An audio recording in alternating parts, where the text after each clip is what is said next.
So, good afternoon. First of all, thanks for being here on a Saturday afternoon. And the very last talk, and personally, after Pepe Vila's talk, I feel a bit insecure because the knowledge that he has deployed here has been quite impressive. So I hope this is interesting enough and we don't do too badly compared to him. So we've been introduced already, Daniel González and Jesus Alcalde. We work in Links in Osane Consulting, and Jesus next to me is one of the people who knows more about security and secure development in this country, even if very often I want to kill him. And I'm going to give you a reason why. Important. It's reminders. This isn't a DevOps talk. The title is a bit confusing or misleading. It is a talk about hacking in DevOps environments. Next, a lot of the concepts we're going to take for granted because we don't have that much time. And in fact, in the first year, we took a year and 45 minutes with this talk. So Jesus has decided not to save the demos, and we might therefore end up much faster than expected. And third, this research, this investigation will be released. For more people to continue it, we have initiated the project, but we would like the rest of you here to be able to continue it, for it not to just die off. Okay, so I've said we were not going to take too many things for granted, but I like to do a bit summary because this is a continuation of the talk we gave last year where we presented an ideal scenario in which companies did all of the security following the whole secure life cycle, anticipated security from beginning to end, and everything was perfect. And nevertheless, an attacker, a malicious person, was able to access systems, steal information, steal secrets, etc. So that gave us food for thought. If you want a bit of clickbaiting, there's a QR here with last year's talk. So you can take a look at it because most of the concepts we're going to present are explained over there. It's quite interesting.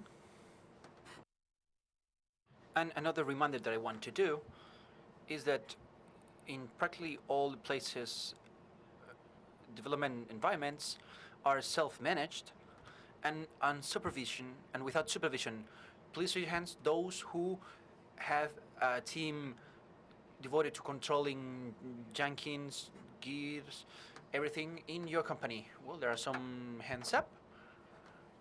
This is weird. This is very, very weird.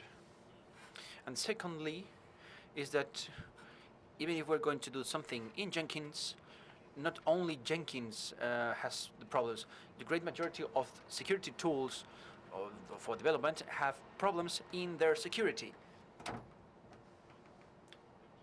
We have completed this introduction part from last year's speech. And since last year's speech presentation, we said, okay, we have shown a problem, we have presented how to exploit it, but now what? We didn't see anyone in the community to start taking ideas or generating new knowledge about DevOps development environments. So the team gathered, Elena, Palma, Jesus, and a good part of the Links team, and said, okay, we have to do something else. So we decided to run an investigation on how to automate this whole process. To automate this process, the first thing we took into account is the typical flow in a DevOps development. We have the group of developers who have their version controlling tools to which they upload all changes and from which they can recover previous code versions. This is quite important, and you will see later why. These version controllers are connected to integrative tools and administration tools. These servers of continuous integration. You have seen this explanation about what this is and what risks they can involve. In the end, they are tools that allow you to automate tasks. So if someone gets in there, you have a serious problem. And then all part of a task administration to update tickets so that developers know what to do at each moment. All this usually makes that the continuous integration server is synchronized with this task administration, and you have messaging tools to have the communications immediately. That would be the vision that we have in a development flow. They are able to move all around. It's like a motorbike. They can move around with no problem. But we decided to approach it from a security scenario and plant it and pose it with another kind of actors. In the end, we have 5 actors: people, code, integration procedures, process, deployment processes, and the big forgotten guys, which are the systems. Because in the end, all this is running in a series of systems. People would have the messaging tools like Slack or Discord. In code, we would have GitHub, Bitbucket, tools that we usually use in companies. Continuous integration, we have Jenkins and Bamboo. And deployment, we also have Jenkins and Bamboo. And for systems, each of us use the system that we may have or that the company has. What's the problem here? They are not silos, they are not isolated, they are connected among each other. With what they do communicate with management tools like Jira or Trello. And their configurations, at least in deployment and systems, are common. Like this, everything seems to be separated, you will see that deployment and integration, the tools are the same. That means that that picture is not correct. They are not separated. Therefore, we have a problem there, and it's usual that you have an incident in a deployment, and in the end, it turns into an incident in Jira, and you're providing internal information of the company that shouldn't be disclosed. From a security approach, there are a lot of secrets that are giving you information, and that you are getting extra value that during red teaming will give you a better positioning that if you weren't able to get that information. Therefore, our motorbike in safety is something like this. It works. It's a series of engines. It moves, but it's not the optimal thing to move, actually.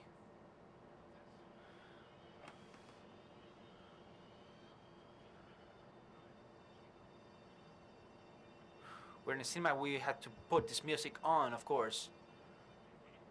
We'd say that this had to be automated and create a small tool. We were about to present it. There had been some leaks. In general, the tool and the tool suite have been generated so that this whole revision, the security revision process is simple, because we believe that people are not reviewing this because it's not easy. In the end, we like these big button tools. It's dirty to say this, but that's what we like in general. So we created a tool suite to solve this, which had a motto which sounded like what? Which is like this: Flawlinks. Flawlinks, a flawless tool to detect flaws in DevOps flows. It's easy to understand, right? It's easy. Now in English. I have problems with my throat. Another reason because of which we decided to kill Jesus, is because this was a tool that we had started before entering the paper, and he decided that everything that we did wasn't valid because we had to develop in Go, a language that we have never used before. Anyone who knows this language, Go? There's people. I know there's people. You will see that after some years this will change. But he decided that 1 month before Rooted, we had to change the whole tool. So we started with the demo part and technical part to see how it works. But in the end, it's a tool that we decided to create following the DevOps philosophy. We're entering into the DevOps environments, and we will follow their same philosophy. It's not a big tool, it's just different models for different functions. and it's free. We're going to share it freely so that all of you can contribute to it.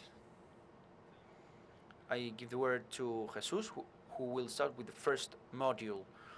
As Danny said before, we have seen the different silos that we have identified. We're going to focus all today into version control and deployment.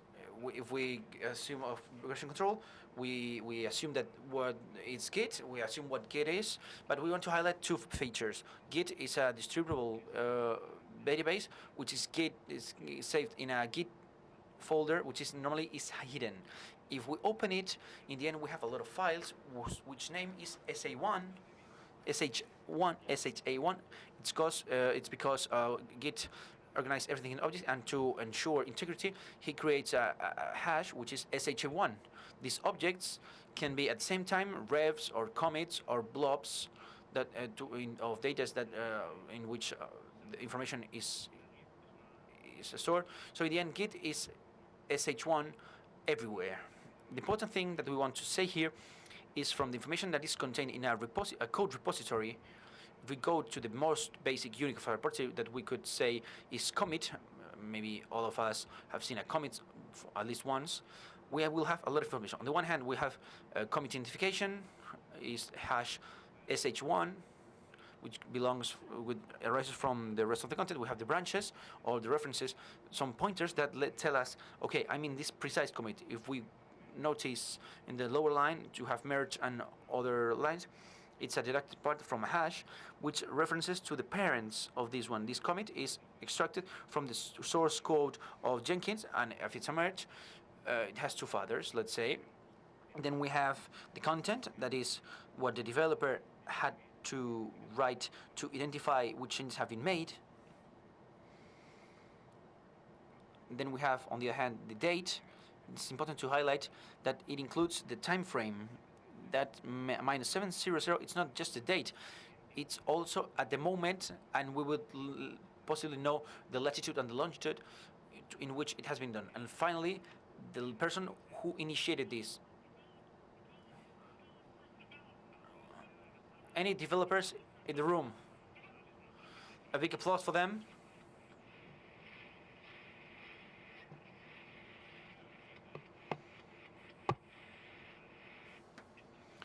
We want to highlight this because of two reasons.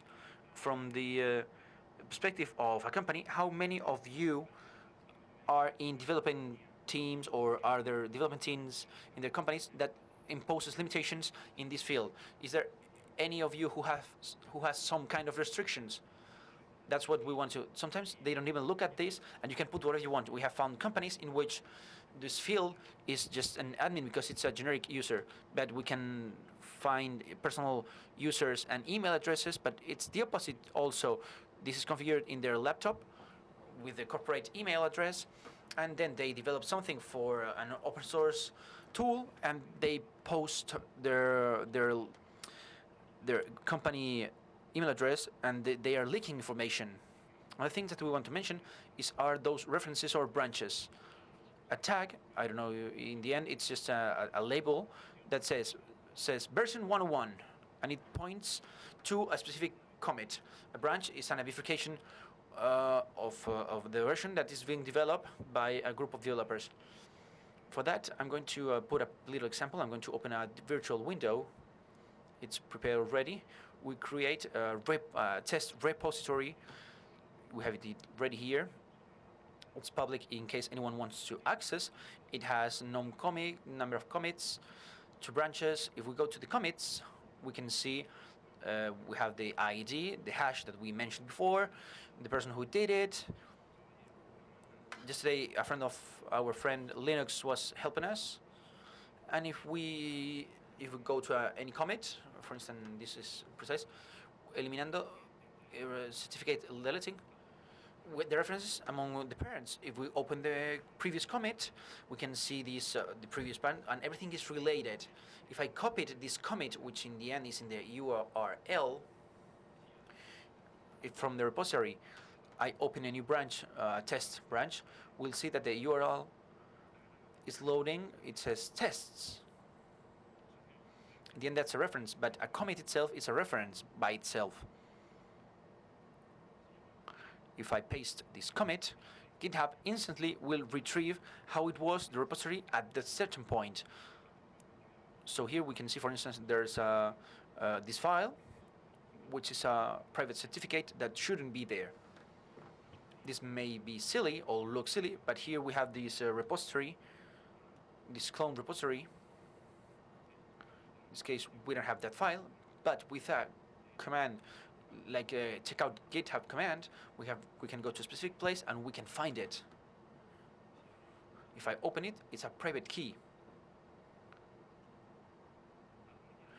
What do I want to say with this? It's that when we have access to an open source code repository, you have access to the source code. We have access to the whole life cycle, to all the changes that have passed over that code, who made those changes at what moment, so there's a lot of information. Now you have seen something like this. I uploaded a password and I deleted it. I will deny this. The way to do it is not doing it. So we left a link to see the correct way of doing it, but we don't have time, so we recommend you to check on this, because this may occur to you and this will be helpful for you.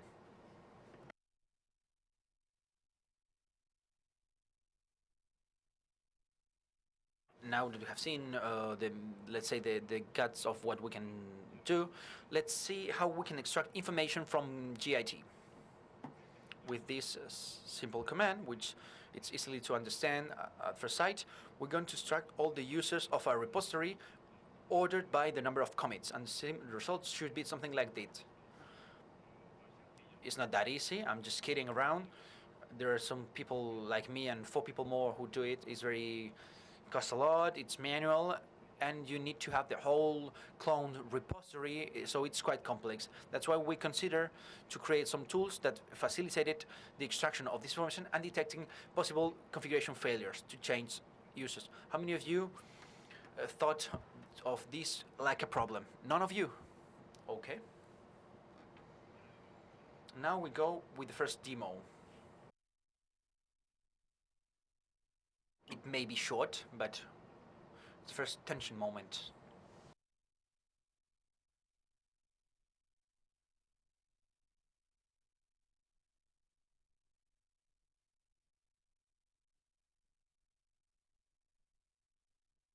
Let's present the first tool. It's programmed in Go, so it's a binary, and we call it FlowLinks version control.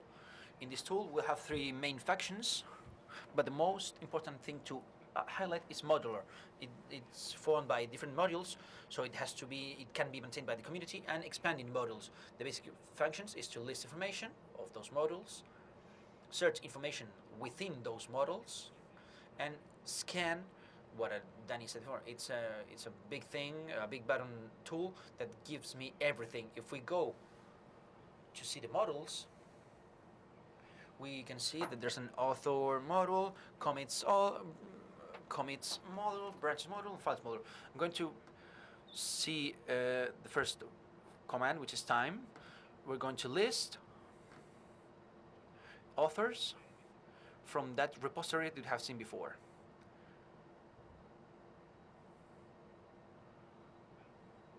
I could have copied the URL.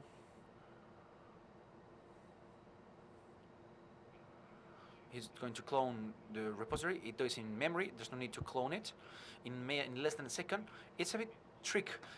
The repository is small, but if it was longer, it could take more time. It's cataloged. It's returned in JSON format. The users are aggregated by email. That means GitHub gives our email. We can also see that there's an email, which is our friend Linus, who would help us, and we can group them by name. If I launch it in a public open source repository, you cannot imagine the amount of information that you can find. We have found people with 3 emails, and he has been switching company, and he had 3 different email addresses. Another function that we can run is searching information. In this case, we'll look for the term merge in the commits or branches. Another of the functions, we wouldn't always have a public repository. Maybe we have a folder. We could do it locally also. You can see I have it saved in documents. Same way, it retrieves what it has found. It takes nothing and gives all the information that it has found with that information, with the term. This is being thought to be used with regular expressions. Therefore, I'm going to use a regular expression like look for this, but don't be case sensitive. I want to have it in lowercase and uppercase. Now it gives more information. In this case, it's a commit in which pull request is being done, in which M is in capital letters. An important thing here, in this case, is has been conducted from from GitHub, and commits are signed by GitHub. So we could recover this PGP from which we can extract more information. And finally, we're going to use, for instance, to scan everything you can find. In this case, we're going to search within the files in local repository that I have in documents. We're going to extract that result because we want to work afterwards with it, and we say it to export in JSON format to rooted. If we open the file, we see the information that it has found. In this case, it was prepared. It has found some secrets, a password hard-coded, an IP that shouldn't be there, a user that shouldn't be there, also the file in which it is, the size of this file, the permissions, the date it was created, the last update of that file. It had also found the certificate. We are rediscovering. This is something that that there are tools that do this, but we are doing it from a centralized way and look for more information. So this is not reinventing the wheel. Now the second block, which is the continuous integration, CI. We can talk about many tools, but we're going to focus on Jenkins, which is the most used and the one we know the best. Last year we showed that it was quite cracked, and it was nice to continue cracking it. In the same way, we're going to explain what Jenkins is, but we'd like you to understand what are its components. It has workers, which are the machines. In the end, machines, Jenkins will run tasks. Those machines are the places where those tasks will be performed, maybe a Docker or an on cloud server or wherever. We have also jobs, which is a programmed task that someone decided to develop with the tasks that it needs to do. For instance, download, compile it, and upload it to this repository or deploy it in this server, for instance. And builds are each of their iterations that are doing in a job. Every execution of a job. They can be fruitful or not. It can be work. Could have worked or not. But in the end, there's a registry of what has happened. But it's not limited to that.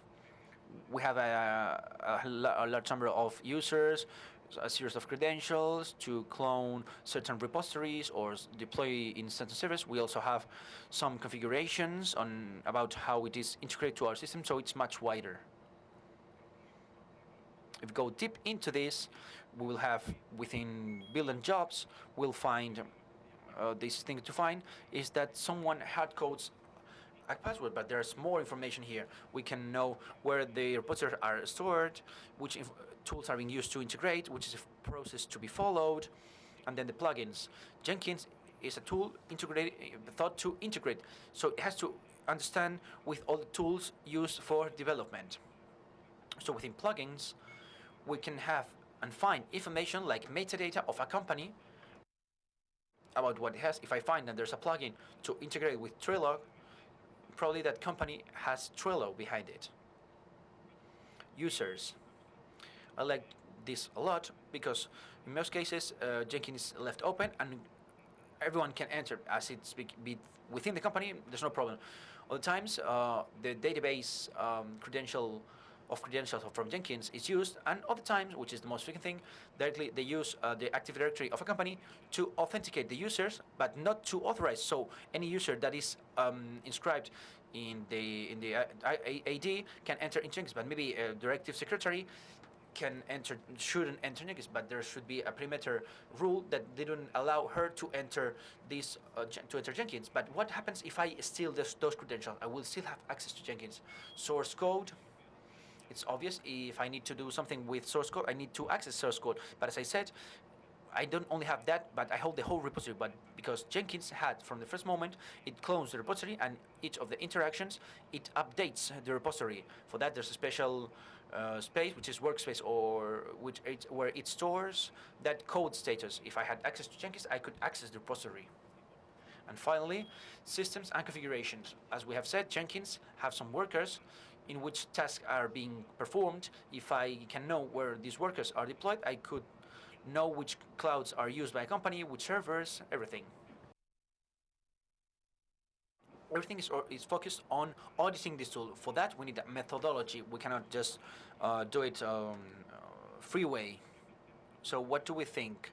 What works for us? First thing is to conduct a reconnaissance to see if it's Jenkins and which is the version. If it's in slash or in slash Jenkins, we need to know to review the configuration of that Jenkins.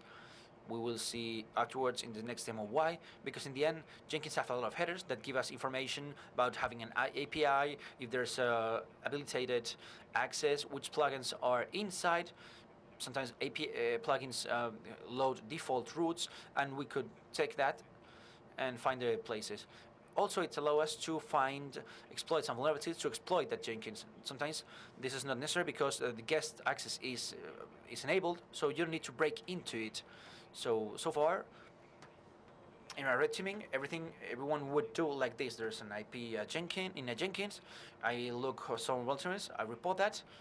We can go a step forward, and once you are in, I want to see which information I can access, how compromised is that company, and know the level of risk that is, and finally, how to fix it, because it may seem that Jenkins is updated and that should be, but as we have seen, in most cases, there are configuration failures that lead to make it unsafe. If I configure it properly, I even have to change the mechanism or the way I want to do the pipelines. Let's go with Second demo. This is the first time that what happens to user administrator with the Jenkins.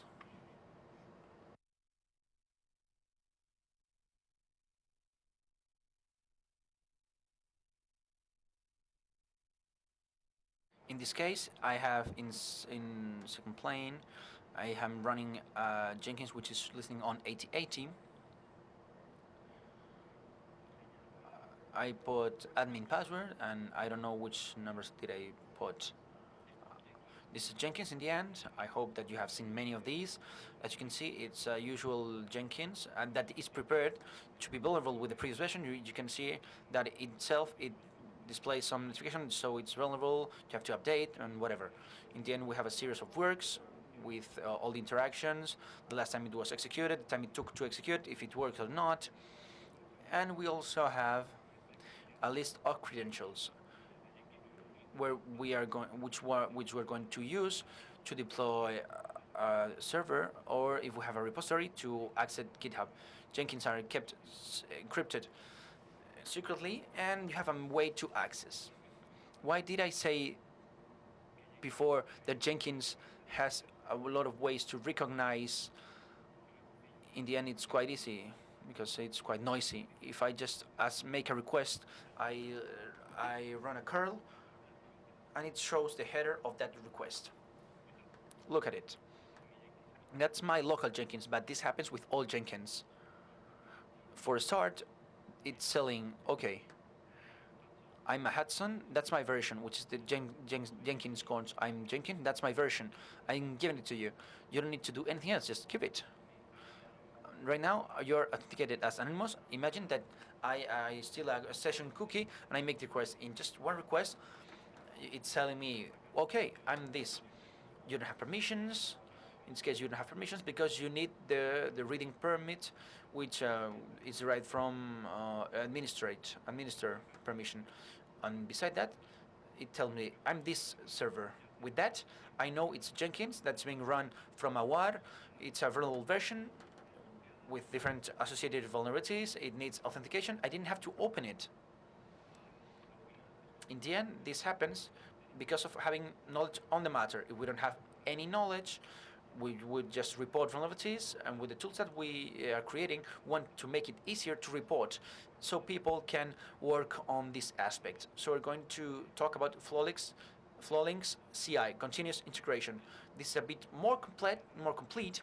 I'm not going to show it completely, we will need more time, but we want you to keep in mind that it's composed by a series of models, and it has different phases of that methodology that we explain on the reconnaissance part to know if it's Jenkins, the version, the configuration part to review possible security failures, vulnerability.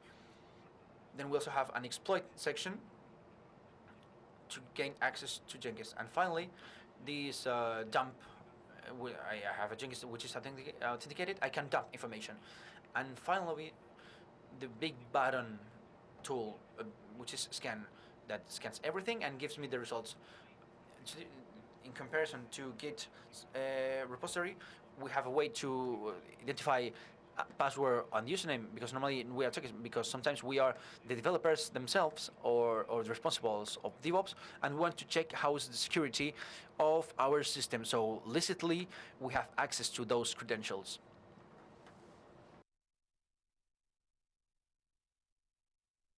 We'll go with the first demo. We just scan. Okay. Excuse me.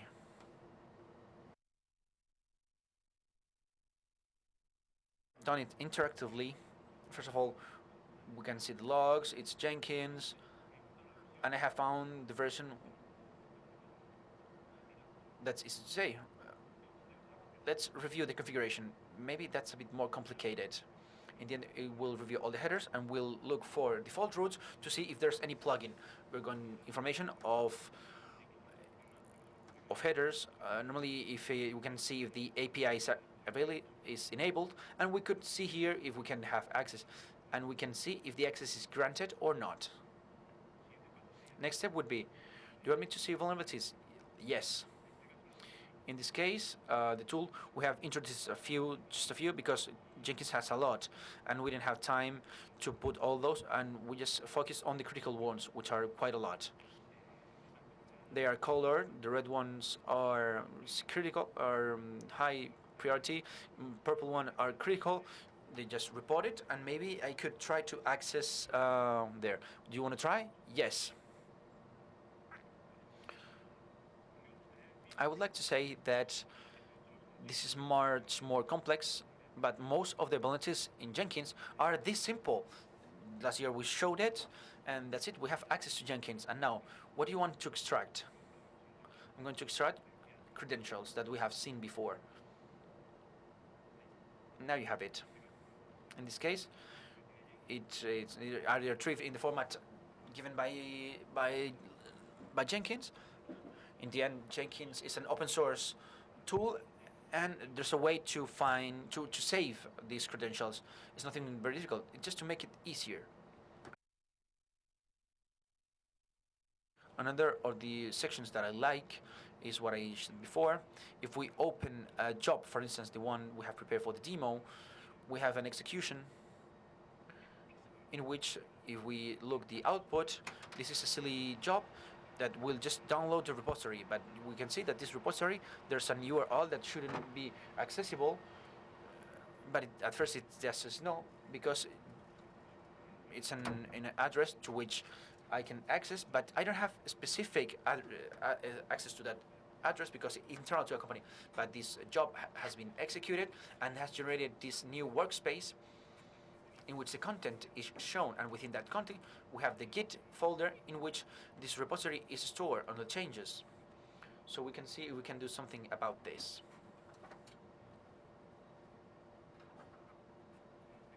In this case, we're going to use the command dump.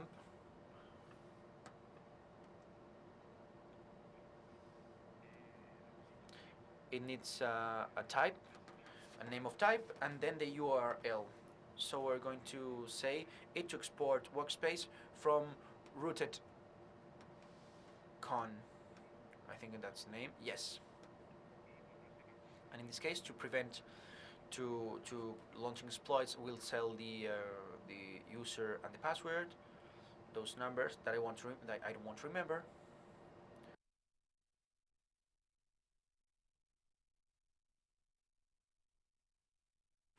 This will try to extract the information and put it into a TMP folder by default. It seems it works. So if I go to tmp-rootedcon and we see the content of the file, in the end we have that repository. If we saw with the git command, we can see that it's a repository that has a remote repository, that internet, to which we cannot access. What happens if once I have this, I launch a tool like to look for information, to list users, or there you go. Just accessing the repository, I can have the information. If I cloned from an URL or any other way, that's a big problem of all these.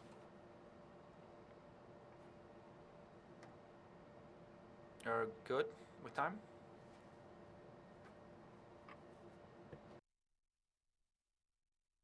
So conclusions from all this. Let's please have this very graphic example. This is our developer. He's using the tools he has. And he is using them in the way he knows how to use them. He is doing his job, but he has no idea about security. And what's security doing? He's looking and he's thinking he has a problem. But no problem. This is internal. Or maybe it is a problem, we don't know. So the developed environments have a problem, and those of us in security cannot keep on ignoring it.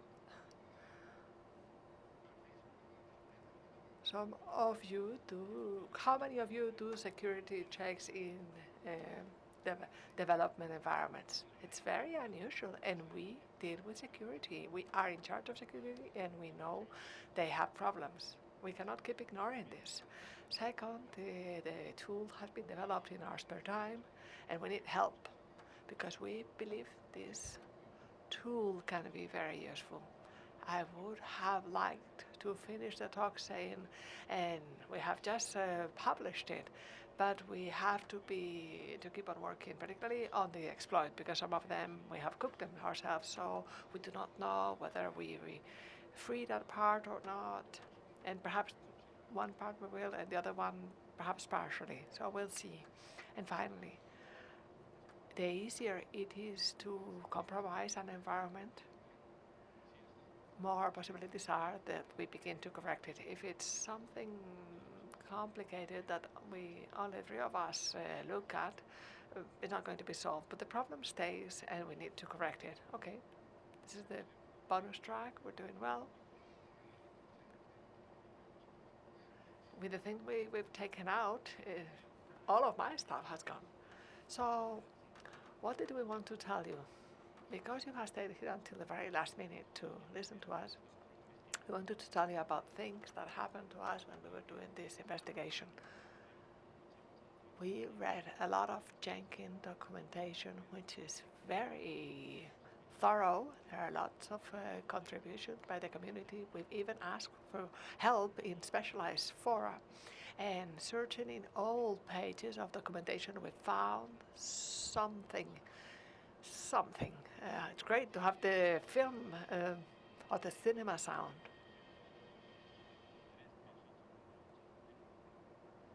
Jenkins listens on UDP port 33848.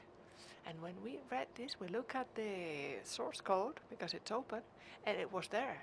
But it wasn't just in any way, it was hardcore. and it was not listening in any interface, but it was listening in all interfaces. And before we continue, this is a disclaimer.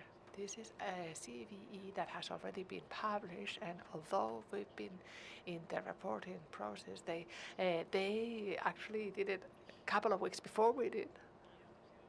No problem, no hard feelings. And this has been published on the 19th of January this year. It's a denial of service vulnerability linked to the UDP protocol because of the amplification this entails. And if you look into it a bit further, this vulnerability was linked to the Jenkins security issue, this one, 1641, because below Jenkins uses Jira to self-manage, and that incident is connected with Stamped and goes this way. We need to make Jenkins secure by default, and if you look at the date of this statement, it's October 2015. And they were already documented the fact that there are things that, how come this is hard-coded here? Perhaps they worked on it for a while and then they decided to give up. So we can say beforehand that the solution is to eliminate the code. And at the end, it is a port that responds to anything with no associated protocol. It's a UDP protocol that responds with a silly text, or not so silly. You send a packet, 1 byte, 1 A, and it's an amplification to from 1 to 240. So if I modify the original IP, which you can do, and I say, do not respond to me, but to this other person, and rather than sending it to Jenkins, you send it to 18, it's a denial of service attack. But it's actually giving back internal information. How come this is here and nobody is screaming about it? We're going to give you an example of what it returns.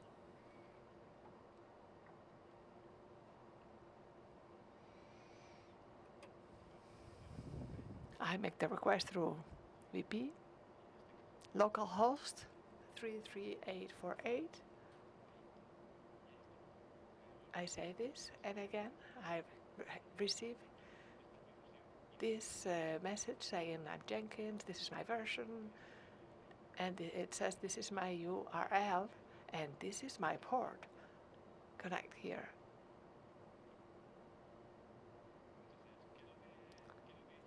So what did we think then? Let's scan it. So we started scanning internet. We made sort of beginner's mistakes. Isn't it true, Patty? We said it would take 10 milliseconds per port.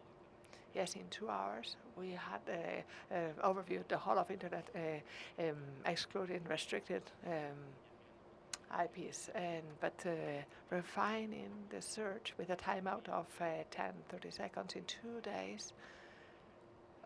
Over 70,000 IPs responded to that port. And I don't know what this is more worrying, the fact that it's answering to Jenkins or the fact that this is published. And just to finish, we love data. So we're going to give you more data. And that is, we found more or less 9,000 public Jenkins. Many of these IPs were like a default. You sent something and it returned the same thing. Many of them were honeypots, and 40% of them were in Asia, but in that 40%, 30% were in China, and you could get quite a lot of juicy information from them. But the best thing is to do with data is the port relationship. Most of them were in by default ports, and that means that either they were Jenkins that were configured in such a way that you hadn't touched the configuration, so according to what we've seen in previous versions, you can skip authentication and many other measures and access them. And then we found some Jenkins that were in atypical ports that without this vulnerability we wouldn't have been able to know that they were there. Imagine any scanner doesn't scan the 18,000 and so port, but we could direct a bit more, and that means that the result that we gave you last year were even worse because there were a number of Jenkins that were in other locations that we couldn't find. And little else, that's how much progress we've made. Now my favorite graphic. I've forgotten, yeah, sorry. And it is the one that's taken more work. Here you can see the Jenkins versions to the left and the years to the right. And red means whether it's critical vulnerabilities, yellow high and green average. So, and this is the highest detected vulnerability. We would have liked to have low vulnerabilities or no vulnerabilities, but that was not the case in any of them. The better position is average or medium vulnerabilities, and this is in 2017. So as you can see, 20% of Jenkins cores are critical vulnerabilities, and with the tool we're setting up, pretty much all Jenkins versions are going to have some type of exploit or vulnerability that we can use. I proposed Danny to set up a botnet and go live in Bahamas, but he said, no, we go, rather than that, we go and present it in the RootNet, in the RootedCon. Okay, thanks a lot. Questions?